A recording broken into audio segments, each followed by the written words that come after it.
Welcome to the Deep Dive. Today we're getting into something pretty central to, well, everything. Inflammation of the heart muscle. Myocarditis. That's it, and the name tells you a lot, right? Myo for muscle, card for heart, and itis meaning inflammation. So yeah, inflamed heart muscle. Okay, simple breakdown. But the heart muscle, the myocardium, that's the powerhouse. Yeah. Constantly working. Yeah. So inflammation there. What's the immediate effect? Well, think about any inflammation, it causes swelling. Here, it swells the heart muscle, can even damage the actual cells. Damage the cells. Yeah, and that makes the heart, less efficient at its main job. Right. Pumping blood. It's just harder for it to squeeze effectively. Right.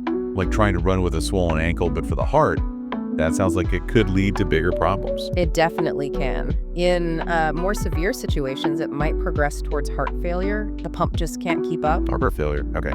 And another thing is scar tissue. Sometimes the inflammation leads to fibrosis scarring in the muscle. And scar tissue, well, that doesn't contract. So that can cause long-term issues. Okay, so potentially serious stuff. What actually causes this inflammation? Where does it come from?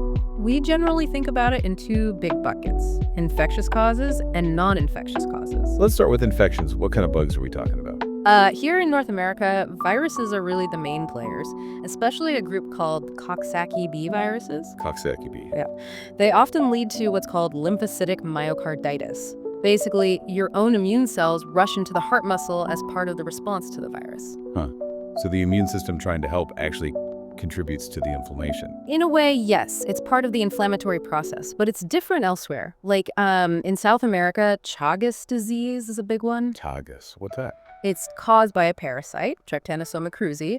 And what's really different there is you can sometimes see these tiny parasites inside the heart muscle cells themselves. They directly kill the cells. Wow, okay. A direct invasion, not just the immune response. Very different mechanism. Exactly. Are there other infections besides those two main ones? Oh, sure. There's a roundworm trichinella. You can get it from undercooked pork sometimes. That can cause it. Right. Lyme disease, too. The bacteria there, Borrelia burgdorferi from ticks. Okay. And in people with weakened immune systems, a parasite called Toxoplasma gondii, often linked to cats, can be a culprit, too. Quite the rogues gallery of infectious agents, then. Mm-hmm. What about the non-infectious side? What else triggers it? So here we're looking beyond germs. Autoimmune diseases are a big category. Like lupus. Exactly. Lupus is one. Or polymyositis, which is a general muscle inflammation condition. In these cases, the immune system mistakenly attacks the heart muscle. It gets confused. The body turning on itself again. Seems to be a common theme in inflammation. It really is. Then you have drug reactions. Some medications can cause what's called hypersensitivity myocarditis. A drug allergy affecting the heart. Pretty much. It's an adverse reaction, often involving specific immune cells called eosinophils flooding the heart muscle. Okay. And you mentioned one other, giant cell myocarditis. Sounds dramatic. It is, and it's often quite severe. The weird thing is, we often don't know the exact cause. What we see are these large, giant cells, basically immune cells, macrophages, fused together in the heart muscle. It's a really aggressive inflammation. Unknown cause, aggressive inflammation. Yeah. Sounds tough to deal with. So with all these possible causes, what does it actually feel like? What are the symptoms? Chest pain is common. And interestingly, the pain might change depending on if you're sitting up or lying down. Changes with position. Huh. And arrhythmias, irregular heartbeats. That makes sense because the inflammation can mess with the heart's electrical pathways, the pacemaker cells. Right, disrupting the timing. What about just feeling generally unwell? Definitely. Fatigue, maybe a fever, shortness of breath. Those are pretty common general symptoms. And if it gets worse, towards that heart failure point you mentioned. Then you might start seeing fluid building up, typically swelling in the feet and ankles. That's a sign the heart isn't managing fluids properly. Okay, got it. So if someone has these symptoms, how do doctors figure out if it's myocarditis? What's the diagnostic process? Well, there are several pieces to the puzzle. Blood tests are important. They look for raised levels of things like troponin and creatine kinase. Those are enzymes released from damaged heart muscle, right? Exactly. They're markers that tell us there's been some injury to the heart muscle cells. Okay, so blood tests give a clue. What else? An ECG electrocardiogram. That looks at the heart's electrical activity.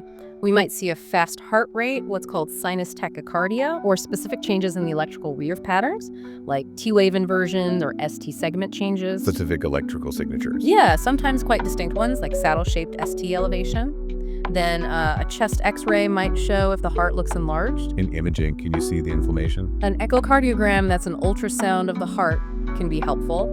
It might show thickened, inflamed heart walls or how well the heart is pumping. Is there one test that gives a definite yes or no?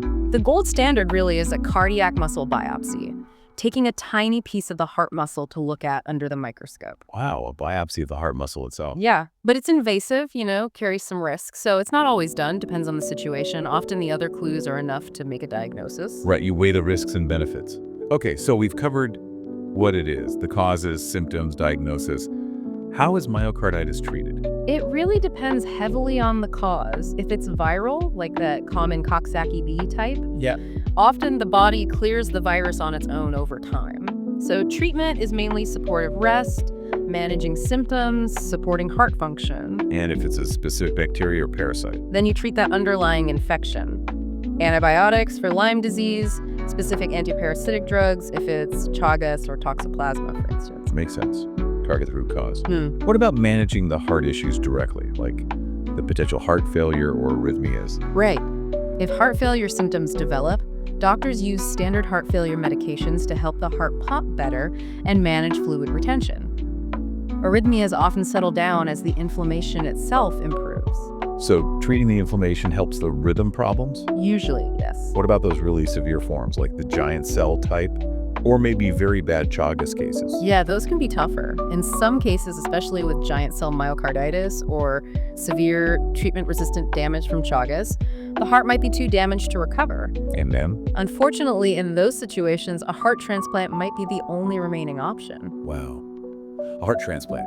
That really underscores the potential severity. It does. It's not the most common outcome, but it's a possibility in severe progressive cases. Okay, so let's recap a bit.